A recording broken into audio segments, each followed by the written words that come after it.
Good evening. Is it time? Yes. Good evening.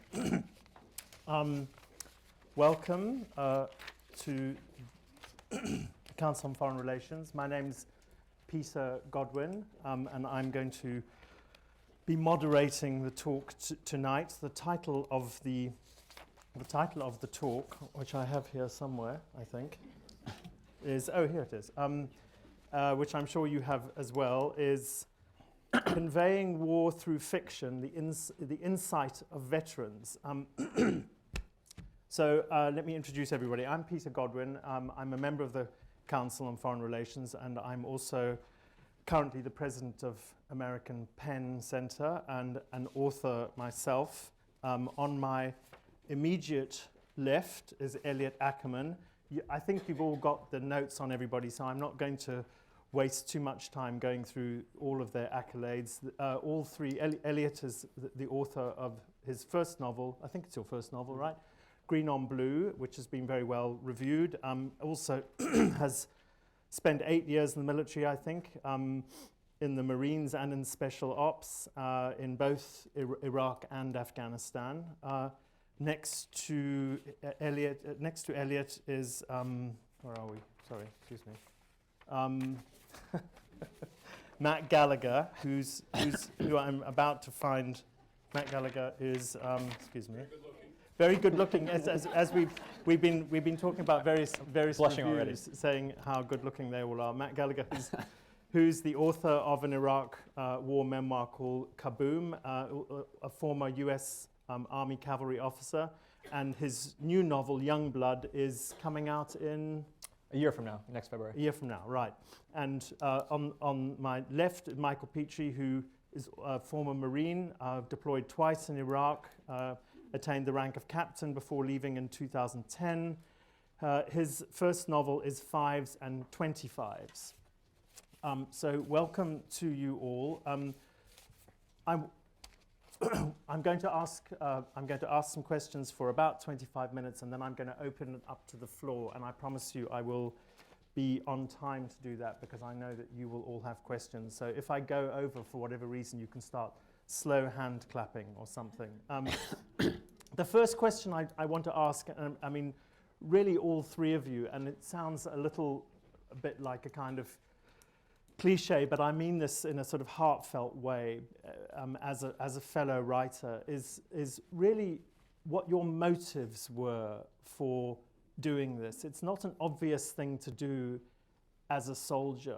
I mean, in many ways, I know that one is often kind of teased, or that it's actually quite a hard thing to do to turn your experiences into literature, especially into fiction. So I'm just interested in what made you do it and what your overall motives were and in your journey to literature. Why don't we just take it from here and go down? Sure. Well, my mother's a novelist, so I grew up around writing and books, and I studied history and literature at school. So in many respects, it actually felt very natural to me. And while I was in the military, I sort of always felt that I would write about it. The novel I wrote is it's written from the perspective of a young Afghan soldier, so it's not my experience. But I spent in Afghanistan all of my time exclusively as an advisor to Afghan troops. And when I came home, these soldiers weren't people that I could keep up with on Facebook, get beers with at the VFW or call long distance. But they were my friends, and we'd fought together, we bled together, and I very much wanted to render their world and the war as they saw it. And so, when I came home, I think I really started writing the book in many respects as a last act of friendship to those guys. So did you imagine writing the book while you were there, or was this something that was sort of ex post facto?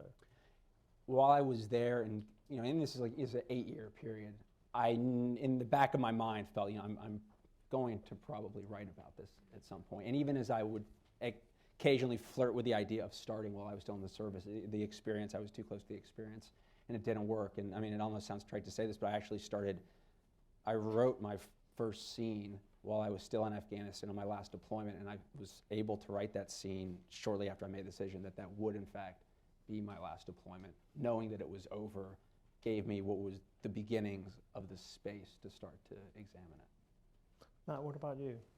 Yeah, to paraphrase Joan Didion, storytelling gives life meaning. And I think that's always been very resonant with me. I grew up in a reading household. It was something my mom encouraged my brother and I to do to try to make sense of the world. One of the coolest things I remember, that time in early adolescence when you realize your parents are people. She was reading a Tom Wolfe novel, and she was a big Tom Wolfe fan, but she's originally from Virginia. I didn't like the way he portrayed a woman from Richmond. Thought that she was too much of a caricature. So she wrote a letter to him, and this is Reno, Nevada, out in the desert outpost of the West. And wouldn't you know it, the old man in the white suit from New York City wrote her back, and I thought that was so cool. So that's always stayed with me in terms of dealing with the broader world. So it made sense just to write about it. When I joined the military and went to Iraq, I originally kept a blog over there. It got shut down, but that's a very controversial. That's neither here nor there. But for the same reasons, it wasn't. I didn't even know what a writer or how somebody became a writer back then. It was just. It was a way for me to try to deal with the day-to-day, night-to-night missions of being in a scout platoon during the surge. Flash forward a couple years, it's an important thing, not just to bear witness, not just to tell a story, but to, I think fiction can get into this deeper texture, both societal, emotional, and a wider breadth of stuff that even the best journalism, even the best creative nonfiction just can't do. Just one man's opinion. I don't want to offend any creative nonfiction writers out there, but. Well, I couldn't sleep. I was about a year after I'd left the service, gotten an MBA, was beginning a new profession, totally unrelated to the writing or the military, and I couldn't sleep. I thought I was past all of it. I thought I was done with it. It was over. But my wife said, if you're going to stay awake, you're not going to keep me awake. And you're going to go into the living room and do something productive. So, and also like Elliot, I was around Iraqis quite a lot. And you can keep tabs with the Marines you served with, but you can't keep tabs on those guys. And everyone wanted to tell the story of the brave Americans. And I never knew anyone braver than my interpreter.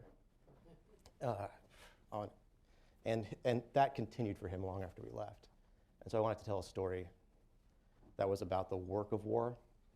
The principal activity of the characters in the novel is filling potholes, which sounds boring, but it was not. I want to merge that with the story of the Iraqi people during the war. Matt, you've alluded to this already, but and you wrote, I think you're alone on the panel in having written a non-fiction, a sort of memoir first, right?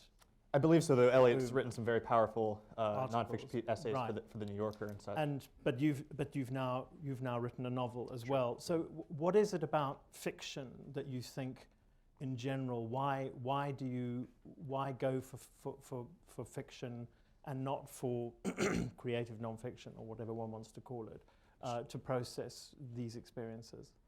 Yeah, no, it's a good question. A couple years ago, I'd written a memoir. I never really, I wanted to be a fiction writer, right? So I went back to grad school for that because I realized even though I'd written a book, I had no idea how the hell to write a novel.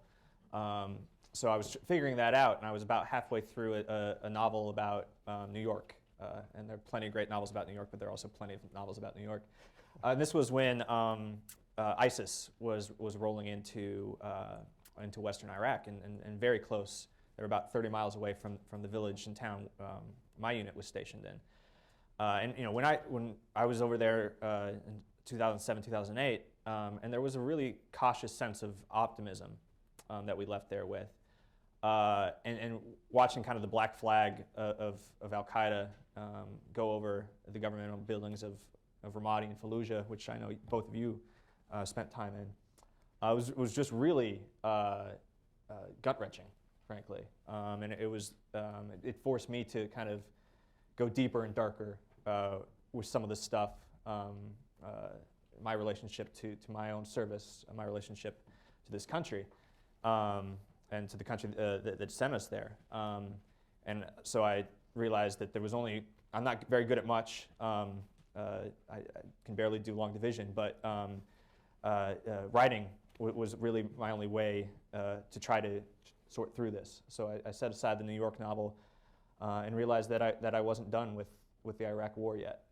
And I thought it might be an opportunity to tell a bigger, wider story than a memoir could, which is, by its very nature, going to be very slice of lifey, especially when you write it at 25, because you don't really have that much to say outside of that slice of life. Michael, what was behind your decision to do it this way? Fiction as opposed to a memoir.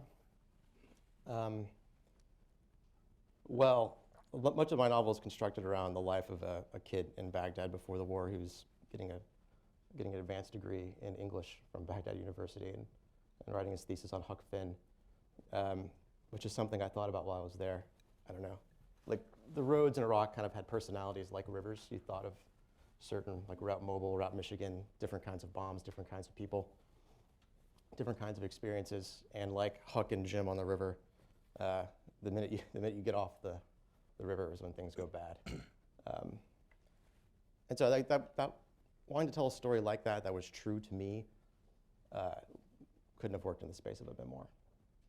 And like Matt said, there's truth in fiction that you can't find in a memoir.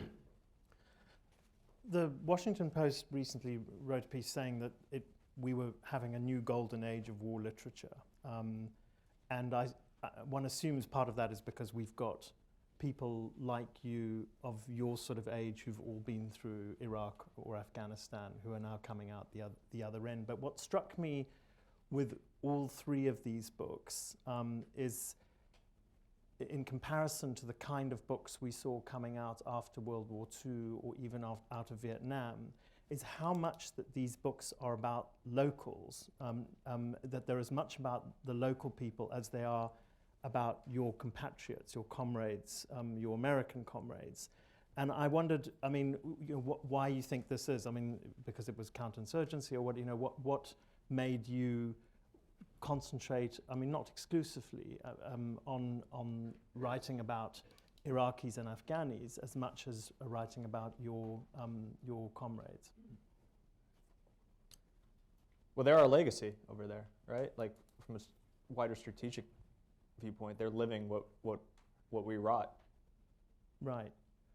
I mean, Elliot, in your case, you've done an extraordinary thing in that you've written in the first person through the eyes of a young Afghan boy, and it's an extraordinary act of artistic empathy.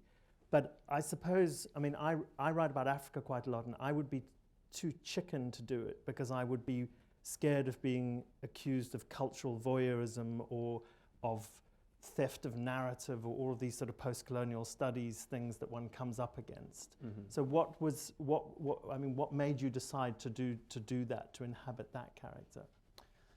It was a process. In fact, early drafts of the book were not told that way, in so much as when I worked in special operations, I also worked heavily in intelligence, and so I spent a lot of time sitting across a plywood desk, eating peanuts and slurping warm Cokes with Afghans who, would come in telling me that, they knew where Mullah Muhammad Omar was, and if I would just sit with them for 4 hours and give them enough candy bars, we'd get to the end of it. But there was always, that, I think being a case officer in some ways is great training for being a novelist, because you're just sitting there trying to extract stories out of people. And so that the rhythm of those conversations was, as I started writing Green on Blue, was what really informed it. And when the book opened, it was actually Aziz, who was the protagonist, who's this young Afghan boy. It was him telling his story, almost in this, in the same structure of like a Marlowe talking about Kurtz in the Heart of Darkness. And I built this frame where he was telling his story to a case officer. And as I sort of got into later drafts, I started asking myself, and I had some people read, and I was like, why is he telling it to this case officer? Like, why did I build this person in here? as I started really reflecting on that, I thought, I was like, I built them in there as a crutch because for all the reasons that you laid out, I didn't want to go head in and say I'm just going to write from the perspective of an Afghan boy.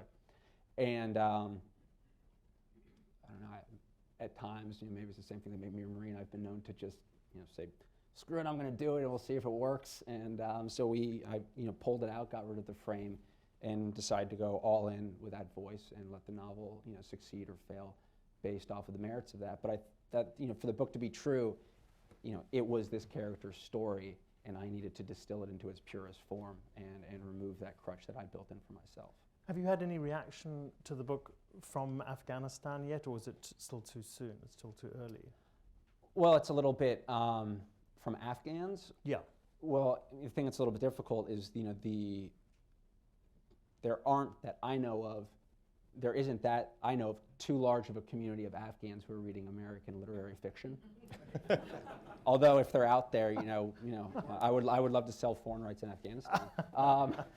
But I mean, all joking aside, no. I mean, not in that respect. I mean, not to get too into the weeds, but through a friend put me in touch with Khalid Hosseini, who was in fact the first Afghan to read the book And gave it a very good blurb. Right, but you very can good imagine blurb. that was a terrifying experience. but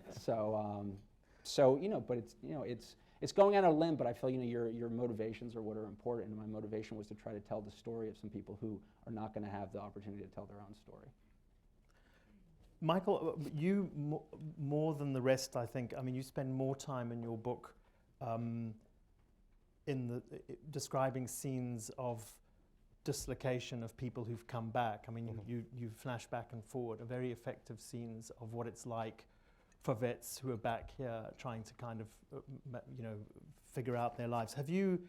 Is that been something that you've experienced yourself? I mean, I noticed that there's one anthropologist calls it the pressure from civilians to feel guilt, that there's a pressure on returning vets from civilians, and also really coming back into a sort of sea of apathy, coming back from something that's been fairly intensive and then coming back to a country which kind of isn't really that. Acts as if they had no stake in it, that you were there and we weren't. I thought the question, did you kill anyone question was extinct. I thought we'd left that one. It's never extinct. But I got it. And so after a while, I started responding. I wouldn't answer that question, but I would say, well, if I did kill anyone, you paid me to. Got a lot of beers that way, right? No. Well, I do live in New Orleans, so it's never short of that. Yeah, amongst my graduate school classmates, there was a leadership dynamics course I had to take, there's a couple scenes in the novel set in a leadership dynamics course. When people are asking me how I apply my military leadership experience to business, I was like, well, I don't know. I don't know if that's the right forum to talk about the decisions I had to make as a young lieutenant and young captain in Iraq. I don't think they fit here, and I don't want to tell you why. So can we move on to the balance sheet, please? That sort of experience. And that also kind of spurred me to start writing it down, because I wasn't going to have these conversations with people who obviously didn't want to hear the answer. And sure, feel guilt, feel a pressure to make things right in the world with the decisions that we execute on an international stage, but approach the results with pragmatism. I don't like emotional, let me buy you a beer, slap you on the shoulder stuff in a bar. Let's talk about now and what we do now. I don't need a shoulder to cry on. And offering vets a shoulder to cry on is it's rather insulting. There's an almost inevitable trajectory one sometimes thinks of war authors where they join up. I mean, I'm talking about volunteer armies now. They join up in a fit of patriotism or enthusiasm or positivity of one way or another, and then there's a sort of inevitable curdling of that into disillusion as they turn against the endeavor. I mean, has that been your experiences, and what do you, insofar as you look now at the various conflicts around which we're being encouraged or pressured to get more involved in, Syria or ISIS or northern Nigeria or Ukraine or Libya for that matter, is it something now that you look at in a way differently to the way that you might have looked at it before you joined up in the first place? I think you touched a little bit before on war literature from, that's come out of the past, and I think when you do look at the total canon that emerges, there's always, each sort of has its own sound. If you look like the Vietnam War literature, it's very, very ironic, also very elegiac. The war literature from the First World War, which is really the first war that created such a large body of work, extremely elegiac. I think one of the things that's informing the sound of this war's literature is the fact that everybody was a volunteer, and in many respects, the guys who were fighting in many of the combat units, they volunteered twice, to be in the military and then to be in some of those units. And I think there's the writing is still elegiac, but it's different in so much as there's a sadness that comes with the fact that that you chose this, and for many people you keep choosing it, and what does that mean, and what is that impulse? And I don't think that impulse is rooted in patriotism. I think it's rooted in where people are finding their purpose, and how those forces start to play out in their lives. And I think that's something that's, it's difficult to say that anything is unique to one war, but I think it's definitely prevalent in these wars. Yeah. Go ahead. This idea that I loved being in the Marine Corps. I loved it. I have no regrets about having been in the Marine Corps. Some of these conversations start with people wanting you to somehow admit that you made a mistake. I did not make a mistake. I was there very happily. Sorry, Matt, go ahead. No, I was just going to say, like, kind of the typical war narrative of many classic novels is, boy is idealistic, boy goes to war, boy is disillusioned, boy writes about it. I think it's really, we grew up post-Vietnam. My parents were protesters. Like, it's kind of hard to follow, to not even be informed ahead of time that of the complexities, the moral ambiguities we were going to be placed in. And that was part of the appeal, right? There is kind of a recklessness that goes along with youth and thinking that, no, I want to be that person. But, kind of echoing both what Elliot and Michael said, thank God we live in a country where we still produce young people that think that way. It's us as a citizenry have to be very careful with how we utilize that passion. But I think the post-Vietnam element is also going to be a huge factor in how our literary canon takes shape. Right. And just to what they said, it's, I've spent a lot of time, when I look back at the best days of my life thus far, if I had to pick them on, two hands, I'd say at least a hand plus would be days that I was in combat, intense days that I was in combat. And if I had to pick the worst days of my life, it would be many of the exact same days. And what does that mean about me, about that experience, that the best days of my life are also the worst days of my life? And it's, it's something that I try to get out of my writing. So your message, to the next, well, not generation, but half generation following on from you, if those kids come up to you post college or whatever and say they're thinking of joining up, would it be something that you encouraged at this point, or would you try and talk them out of it, given your experiences, your respective experiences? My wife was a high school English teacher, and I wrote a letter of recommendation for one of her students to go to the Naval Academy. Only after this young lady had explained to me in very detailed ways why she wanted to. It's not about, is it a good or a bad thing? Have the right reasons. And only when she convinced me that she'd have the right reasons did I agree. So I would never, a blanket way, dissuade or persuade a young person to join the military. You just need the right reasons. The experience of war itself, and I know that when you're over when you're in the field, you have many days, weeks, or whatever of boredom and whatever, where nothing much is happening, followed by huge, by bursts of intensiveness. But the proximity of death is a great muse, obviously, and it's given all three of you astonishing material, which you've used to enormous effect. What do you think? What happens on your return, your post-war literary period? Do you think this is now something? Are you all looking forward to novels that won't be about the war? Is this something you mine kind of once or twice and move on, or is this something that's imprinted on you now and it's sort of part of your character as writers? Yeah, I think I think there's a lot of novels that are about war without being about war. You know, I think there are a lot of novelists who are dancing around seminal issues in their lives, telling stories that have nothing, that at face value have nothing to do with those issues. I mean, I couldn't sit up here and pretend that I didn't, you know, learn what it meant to be a person by going to war. You know, I have a good friend of mine who we run together on the mornings, and he was in the Iraq invasion. He is a paramilitary case officer with the CIA right now, and he's been in and out of Iraq and Afghanistan, I mean, more times than anybody I know. And I just remember one day we were on a run together, and we were sort of talking about some of these issues and our war experience, and he sort of leaned over to me and went, you know, he said, you know, Ak, like the melancholy thing of it all is that we grew up there. And, you know, I thought about that. I mean, I was 24 when I first got shot at, and we did grow up there. And so I don't know, I don't plan on writing war novel after war novel after war novel, but I'm sure whenever I'm sitting down to write, I mean, close at hand is going to be, you know, those days of, you know, that part of my youth. What about you, Matt? I mean, you're doing you're doing your next novel, which I've read, is also a war novel. It is. It is. You know, I think much like Elliot, I think it's always part of the author. You know, you can turn to the past and see plenty of examples both ways. I mean, Norman Mailer got his start writing The Naked and the Dead, and he wrote about all kinds of crap afterwards. But World War II was always a part of that. Some of it was really good. Some of it was crap. That was my cavalry scout language coming out. Some of it was not so good. Some of it was very good.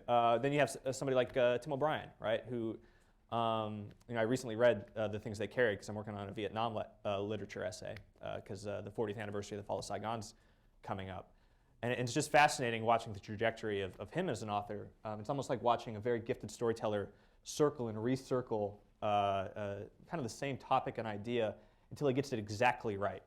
Now, how he didn't think he got it exactly right after going after Casiato, I don't know. But then he returned and went back at it for The Things They Carried. So, I mean, those are just two examples out of hundreds and hundreds. You know, I think it's whatever I found, for me at least, I need to write whatever I'm fighting, whatever the part of me is afraid of, whether that's writing about New York policemen and the mayor in New York City, or whether it's about ISIS taking over Iraq. If part of me is kind of afraid of it, I need to sit down and write it. So. Yeah, I'm done. I don't think I'm writing about Iraq Just anymore. done with war, but not with books. Well, put me on the spot. No, I'm done. I think I'm done writing about Iraq. I can't imagine writing about Iraq again. But you've got more books than you, I hope so. right? You know they're videotaping this, right? I do So- know. Yeah, we'll hold I'm you. aware that I'm mic'd. We spoke earlier about this in the green room. I'm going to ask, this is my last question, and I'm just going to get it out there because I know somebody will at some point, and given that it's Oscar season. American Sniper, thumbs up or thumbs down, and why? In between, or is that equivocating? That's equivocating. Okay. Can we But do this in reverse unless there's a order? good reason. I think some good things can come out of it, and I know based on our discussion in the green room, I'm in the minority here. But before American Sniper the movie, there was a real question whether America gave a damn at all for anything that was coming out of Iraq and Afghanistan. Is the movie that I would have written? Absolutely not. Are there some real questions of lack of ambiguity, hero myth, sanitized version of Chris Kyle going on? Absolutely. But it made more money than Saving Private Ryan, so it's doing something. And I think it's as somebody who tries to be a thinking person, why is that resonating? And if some people care about some of the soldiers that came back, some of the veterans that came back and weren't as lucky to channel some things into literature or came back physically wounded, that's a good thing. That's a good thing. As a film, should it win an Academy Award? No, but This is a panel about fiction, right? Ooh, burn. I don't know. I've not seen it nor read it. Elliot? I can't say much better than that. Oh, I see. So All right. I mean, I agree with that. All right. Well, listen, thank you. I'm going to keep absolutely to my word, and I'm going to throw this open to questions.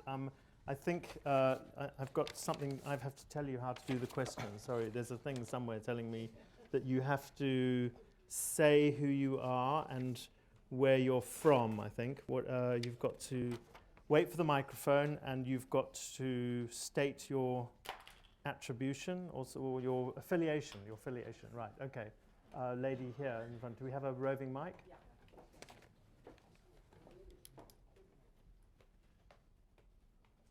Yes, I'm Marlene Sanders, formerly CBS News, now at NYU. I know you're telling fictional stories, but I'd like each one of you to tell me whether you had an anti-war theme or whether that was the message underlying your work or not.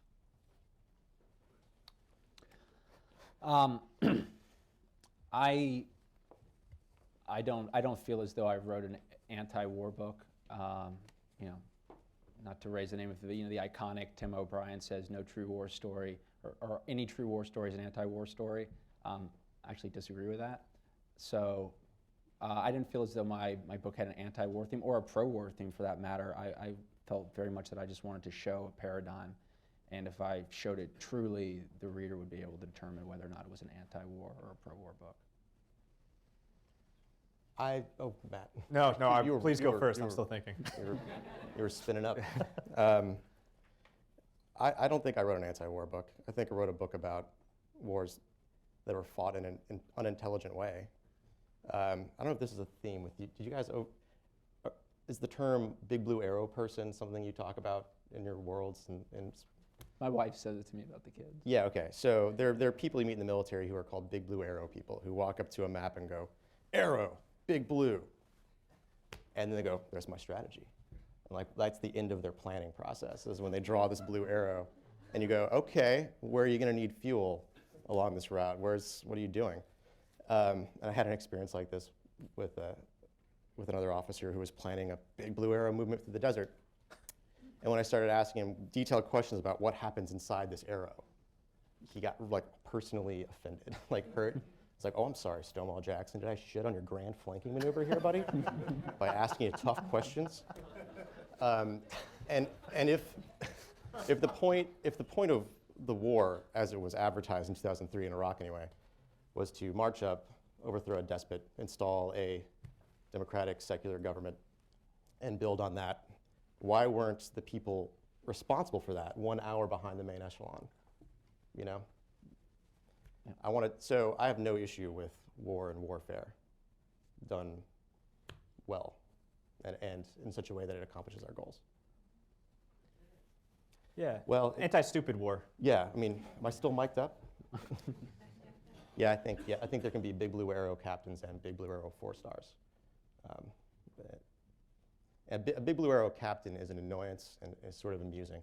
A big blue arrow 4 star is a national catastrophe. Matt? Yeah, I mean, just I think I hope my novel's anti-stupid war. We talked about the generational inheritance of Vietnam. Well, my grandfathers both fought in World War II, so I think we're not so far removed from that. Yeah, war is bad, but sometimes it is necessary. How we as a republic behave and remember that it's something to be utilized under only the most extreme of situations, in my opinion, is probably a separate discussion to your question. So, Question over there, mid row. Hi, I'm Marshall Sonnenschein, chairman of Rosetta Books and professor at Columbia. I have so many questions I want to ask you guys, but I know I have to limit it. I had a couple of minutes on the phone with Elliot, but I'll ask all three of you this. Since two of you mentioned Tim O'Brien, if my memory serves correctly from my Vietnam seminar at Brown University circa 1981, he also wrote a book called If I Die in a Combat Zone. Now, we have no draft in this country, and at that time in Vietnam, we did. So what I want to understand from each of you is, what was your sense of mission and mortality going in, and what was it coming out? Sense of mission and mortality. Meaning, what did I think my mission was, and how did I consider my own mortality within that mission? Then I'll let Elliot go first. I think you volunteered for that mission Yeah, first. volunteer for that. Very well, Mike. I happen to believe that, that wars are always going to be fought, that it's something that's inherent in human nature. And when I joined the Marines, I wanted a job, whether I was good at my job or bad at my job really mattered. And, I came in 1998, so there wasn't really a war on the horizon. So my sense of mission was much more localized. I wanted to be, in my early days, a good platoon commander. And if I was a good platoon commander, hopefully I would be there to make a few right decisions and not be, one of the big Blue Arrow guys Mike is talking about. And, I feel that in the course of an 8-year military career, I can probably count those instances on 2 hands, but they came up, and some of them I called right, and there are a couple that I called wrong. But being present was something that was important to me. So my war is as simple as that. And it's also why I don't have any regrets about it. I would not go back in time and extract myself from those moments. Sense of mission, getting over there in 2007, push a country back from the brink of a civil war that we helped create. Temporarily worked. Sense of mortality, very palpable over there. I don't know, I was surprised at how quickly I fell back into the rhythms of civilian life, though. It took me about a year, about the same time I was deployed. And sometimes I try to remind myself, how special existence is. But yeah, it's a strange thing over there. That sense of how quickly it can all go away, not just for you, but for very close friends of yours, for people you hate, which sometimes is worse, because then the emotions are far more complicated. I guess the mission, dovetailing on what you were saying, Elliot, you're a young lieutenant going to Iraq for the first time in 2006, as I was. My main mission was not to make an ass of myself, moderately successful. And you're always trying to steer people away from that attitude where they have, well, my mission is to make sure every one of my Marines comes home. You're like, all right, that's a good idea. That's not actually the mission. And when I was there in 2006, we were all very bottled up and with that mentality, like very bunker mentality, like, no, just don't get anyone killed, just don't get anyone killed. Not go out into the community and engage with the people right on the other side of this plateau who live with far more danger than we do. So 2007, I was there for the surge as well. It was a much different mentality. It was engage, try to win. As far as my own sense of mortality, you don't get comfortable with that very quickly, but you move on. Yes, again in this row.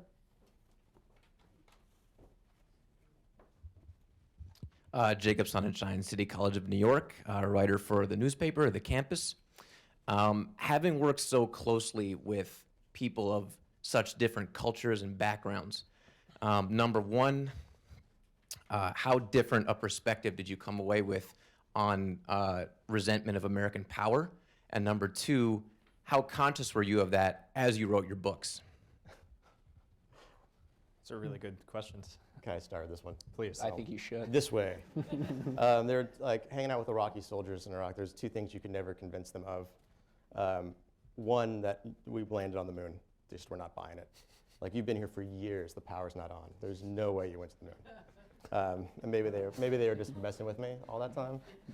I think they were sincere. The other one was that you can just move to America and become an American. Right? The decoupling of ethnicity from nationality was something that they had a hard time ever accepting from me. Like, no, you don't have to be a certain type of person ethnically to be an American. And so in that sense, that was intriguing. Their resentment of American power was not at issue. It was their resentment that we didn't know what to do with it. Some people believe we haven't landed on the moon, so maybe they're right. Let's not go down that blind That's alley. for Let's talk another about panel. Let's keep it on the rails. Yeah, I mean, it's something you reckon with in a very real way. Outside of a classroom, it seems quaint now, but like, I don't know, coming through high school and early college, American Empire, like some people would, the term American Empire would really rattle some people, right? And I remember sitting in my interpreter's room. He was 50-year-old, very, very large, great guy from Sudan that we named Suge Knight after the rapper. And he kept talking about Imperial America just needs to be smarter, and it was a weird thing because I'd always Imperial. No, that's the Empire from Star Wars. I mean, it just shows how young and stupid I was. But yeah, so you reckon that, and then you go back through history and you realize it's all been done. Sometimes dumbly, sometimes smartly. What is it about humanity? What is it about empire, superpower, whatever you want to call it? The label doesn't matter. But what is it about not learning from not just history, but like recent history? Like Vietnam was 40 years ago. You were college students, like the political leaders making these decisions were college students. Like, did that not stick to you? Afghanistan. I mean, the Soviet Union. We can actually watch television clips. Be like, we shouldn't do exactly what we did in this village. Well, now I'm ranting. So Yeah. I'll turn it over to Elliot. No, I thought those were good responses. Okay. At the back there. So. Hi, Anish Melwani from McKinsey. Question for Mike. You are a MBA. Is being a fiction writer or a war fiction writer a good business decision? It's not the only business I'm in. That answers your question. I didn't look at it as a business decision. Again, this is not my day job. I work in surety, if you're interested. I've had nothing but amazing experiences since Bloomsbury picked up my book, sort of very unexpectedly out of the blue. I'm not a guy with an MFA who thought this is what I was going to do. This is all still very surprising to me. I'm shocked right now. Matt, do you have a different? Oh, No, I mean it's not a good business decision. You know, that was actually that's actually what I was trying to say. I don't do this for the money. I lied for my 90th Here you go. birthday yesterday.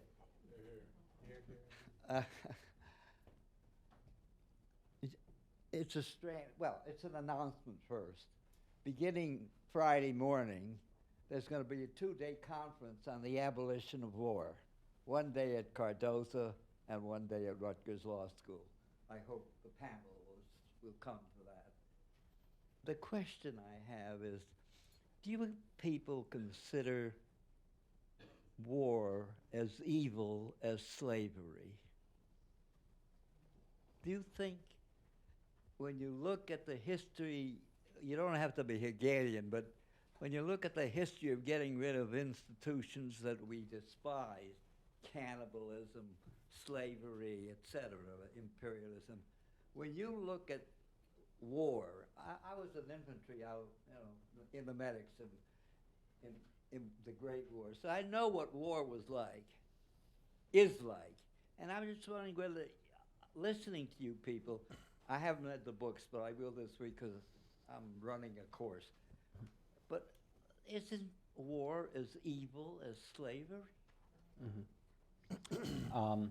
MCDP 1. Yeah, I think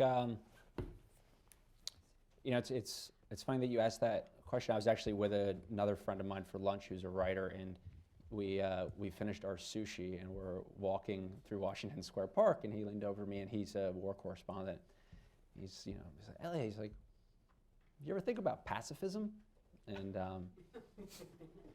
to quote the great movie The Big Lebowski, I said, I once dabbled in pacifism, not a nom, of course. But that being said, we started talking about the idea of pacifism and what it means. And I actually don't feel like I ever understood war until I had a daughter. And what I mean by that was, on a certain level, I think when you're a young man, particularly on the younger end, and you're there and you're involved in killing, you're seeing your friends killed, you yourself are killing. this might sound cold, but in the moment, I didn't feel a lot about it. To include friends. I mean, I remember there's something very jarring. One of the most jarring moments for me was on my first deployment. I was with a Marine Rifle platoon that fought in the Second Battle of Fallujah, and we lost a lot of guys. With the 46 of us, 41 were awarded Purple Hearts, and a lot of those guys, some were wounded badly, some were wounded not as badly, and the ones that were wounded purely badly were sent home. But they would always get hurt, and they would leave, and they would go. And then when we came back, I remember we came back to Camp Lejeune, and that's when we were reunited with all the guys who'd been hurt, and you really saw that day we came home how much had been lost.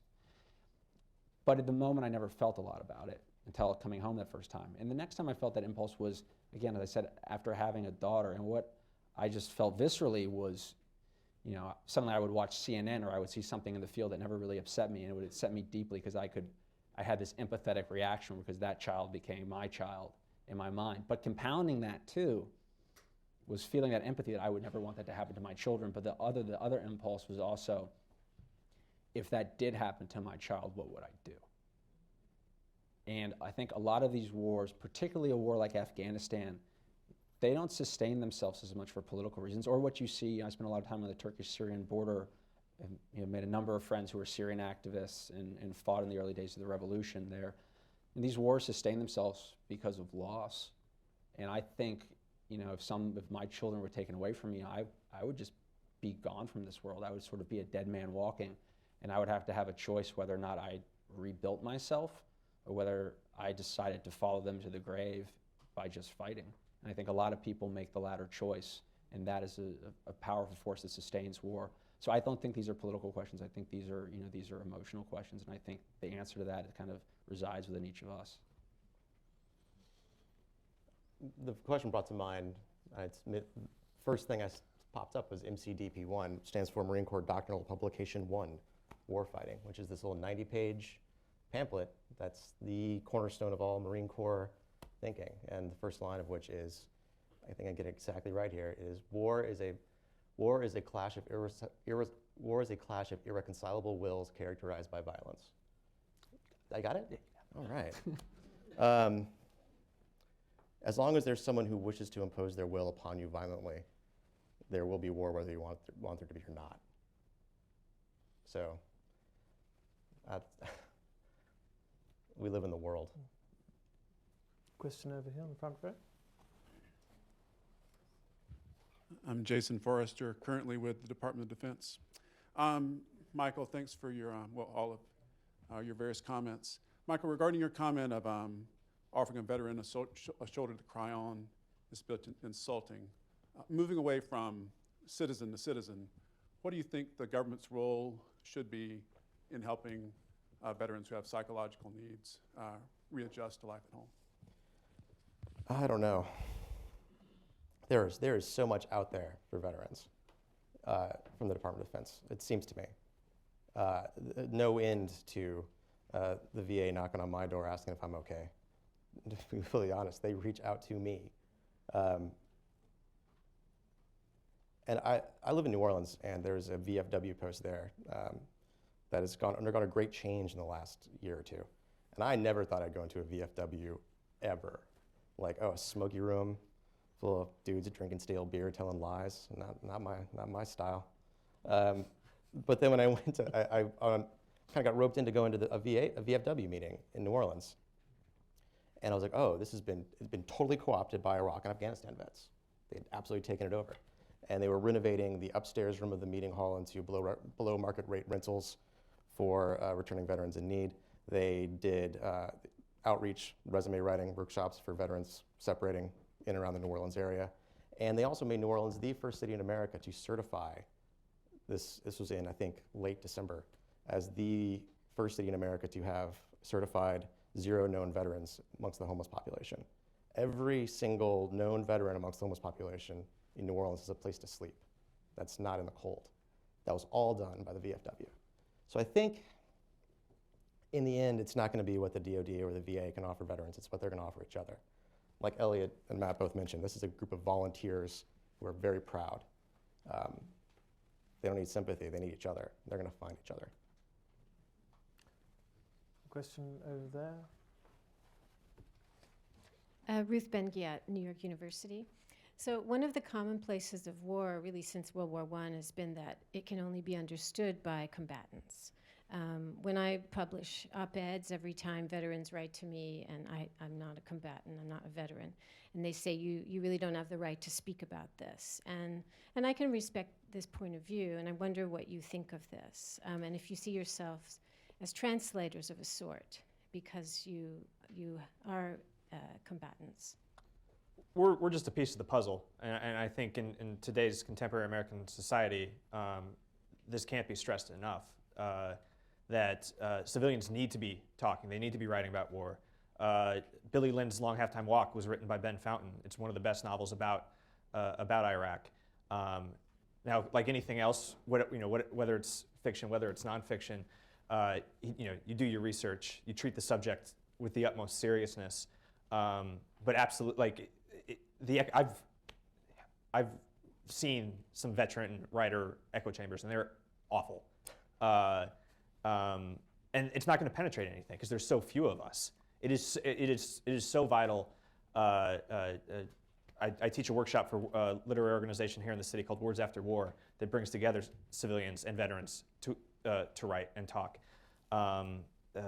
because not just because it's better for the society to stay engaged with how we use our military force, because civilians sometimes write the best war literature that comes out of a conflict. Stephen Crane wrote the Red Badge of Courage 30 plus years after the Civil War. Catherine Ann Porter's Pale Horse, Pale Rider is an incredible short story, nominally about the influenza outbreak in Denver, but really about World War I.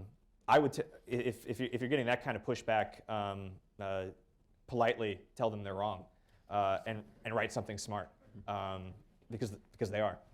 Yeah, I think in that vein, if that is true, that the only person who can ever understand what the smallest soldier has been through is someone who's been to combat, and if that means that we collectively can never be understood, then that means we never get to come home, And so I like to think that that's not true, and I think it's very disempowering to both sides of the equation to believe that that's true. Yes.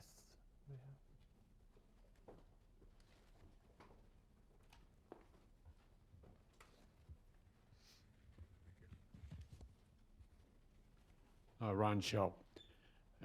You all had a good reason and a mission to do what you did, but if you could step back and knowing what you know now, did the United States make the right decision by going to war in Iraq and Afghanistan?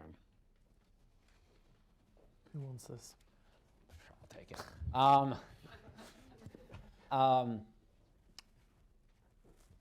I think that Iraq was a big mistake, and I think it was a war that was launched on certain assumptions that have been soundly proved to be false. I think that you can safely say the great strategic blunder of the Bush administration was putting the troops into Iraq. That being said, I think you can also say the great strategic blunder of the Obama administration was pulling all of the troops out of Iraq. I think 9/11. I remember what it felt like to be in this country when 9/11 happened, and I think there was a casus belli there that was righteous, although that war has since morphed into something unwieldy that will not seem to end, and it's been mismanaged. So, just starting the war isn't when culpability ends, it's also the managing of the war, and I think these wars have been poorly managed in many respects from their outset. And I think we as a nation, this is the first time that we have gone to war with an all-volunteer military, with wars that have been by and large financed through deficit spending so nobody feels them. And I can understand the reason those structures were put in place at the outset of those wars, but I hope that we as citizens can feel as though we have enough skin in the game to start to examine where those decisions have taken us, because we've now been at war for 14 years. And I find myself spend a lot less time intellectually stewing over the reasons we got involved in these conflicts, but I definitely spend a good deal of time thinking about how going forward we could avoid a future that's like the past. What he said. Yeah. There's a mic coming to you, sir. Here's the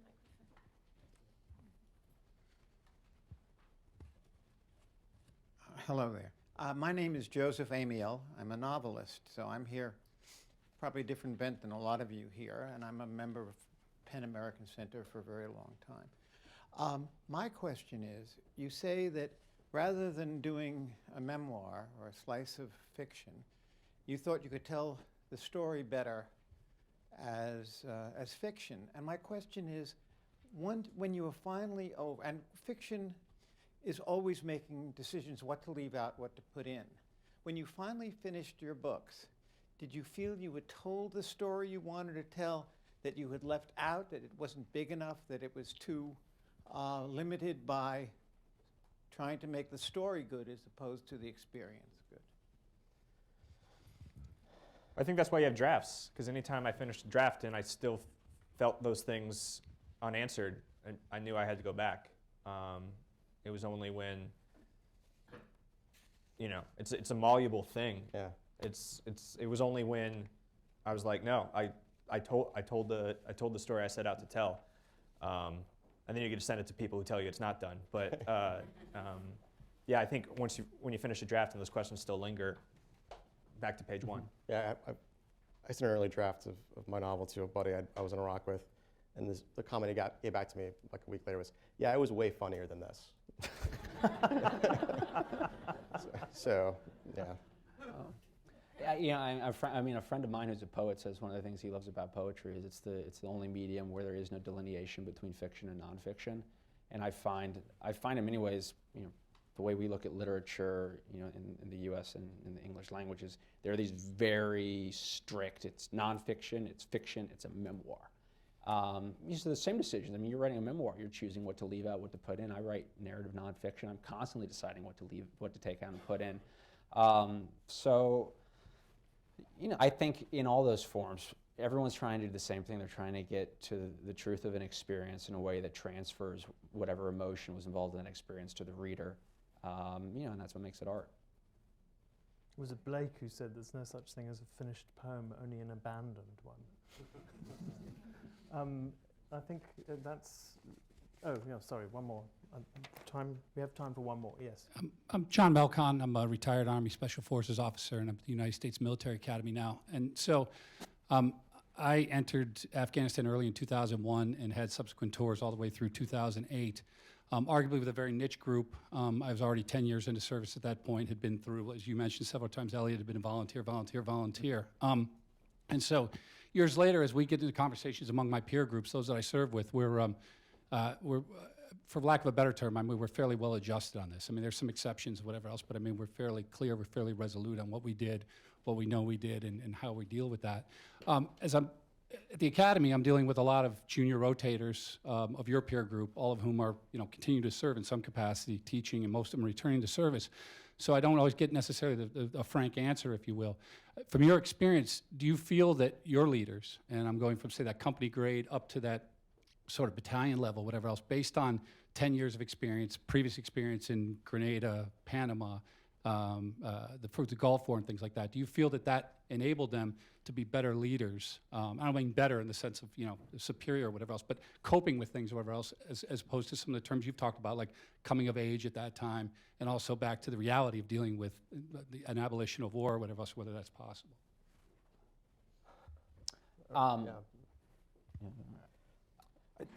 I felt something that I felt very acutely when I was in the service. I sort of hit with a very weird time, not weird time, I just had timing. I graduated from the infantry officer course. 8 weeks later, was on the first thing smoking to Iraq, and then was in one of the biggest battles of the war within 6 months. So I had this very gut-wrenching as a second lieutenant, being involved in this big thing. And I had a company commander who's a great, great leader, grabbed me and a couple of the other lieutenants and looked at us and said, "You are the luckiest Marines that I've ever met, because this is what you did right out the gate, but you are also the unluckiest, because you're going to spend the rest of the time in the Corps disappointed. Nothing's ever going to match up to this." And I think that held true, and it not only held true for me, it held true for a lot of junior officers who went right into the wars because they were wartime officers. And so when it came time to transition, or not even transition, there was always seemed to be a little bit of a disconnect between officers, soldiers who had come up through the peacetime Army or Marine Corps and those who only knew a wartime Marine Corps. And, and I think that, I think that's real. I saw, Elizabeth Semeta's in the audience, a friend and great writer, and she wrote a book called No Man's Land that deals with this sort of generational rift. And I think it's something real. I think particularly the Army and the Marine Corps are dealing with right now, because they're seeing, pretty significant attrition among the junior officers, the captains and the majors who fought these wars, who are just leaving, they want no business with the peacetime military. They want to go out and do other things. I mean, there's some who are staying, but it's a problem. And if you look at the history of America's wars, the immediate post-war period, Second World War, Vietnam War, I mean, thank God after the Second World War we had Korea, but people left. I mean, they left, and there were extremely low morale amongst the ranks. And we're entering a similar period right now, and it's going to take some pretty significant leadership to steer the services clear from a similar depression. Can I say just real quick? Mm-hmm. The folks who I know who stayed in, despite the trepidation about peacetime military and what a pain in the ass that's going to be, are the exact right people. Who are like, they're not staying in to gold brick their way to retirement. They're like, no, I need to be here, even though we're now de-escalating and moving back to a peacetime footing. I mean, and just to say one thing on that comment, this same captain who is still in the Marines, and if there's any justice in the world, will be a general one day. I asked him at one point when I was thinking if I was going to stay in or get out, and I said, well, hey, sir, why are you staying? And he looked at me, and he's, kind of like Matthew McConaughey in Dazed and Confused, if you've seen that movie. He kind of looks at me, he's like, I just love Marines. I get older, they stay the same age. But this guy just loved Marines. I mean, he loved Marines. And I must have seen a different Dazed and Confused. Right, yeah. But he loved Marines, and you asked him that's why he stayed in. And when I reflected on myself, it's like, I love the Marines I was with, yes, but I like the intensity of that wartime experience, and that's sort of what I actually found myself chasing a lot more. But I think the people in the service who really lead it out, it's almost like a religion. You have people who go to church every Sunday, and they can be good Catholics, Jews, whatever, but then you also have the priests. And the priests, to me, are the true professionals, and they're the ones that stick around. As these guys will tell you, I've got the religion, I say all the Marine stuff, but I'm not a priest, and I left. That captain I referred to, he was a priest, and he'll stay in. And I'd make the case that that's okay. I mean, America's history is the citizen soldier, right? I mean, we're in unprecedented territory in many ways with this professional-only military. So I hope that our peers that stayed in, that do become battalion commanders, brigade commanders, division commanders, remember that that's just how it works. That God forbid the next conflict happens in the next 20, 30 years, but history suggests that it will. That if young people want to join up for 3 to 5 years to do their part, that's a good thing for everybody, because they're bringing in fresh ideas, some innovation. But I wish them well in the interim, because it does sound like it's going to be an interesting time for all the services. Before I thank our authors, I think that their books are for sale. So any of you who haven't already, who would like to buy their books, and having read 3 of them this last week, I can highly recommend them.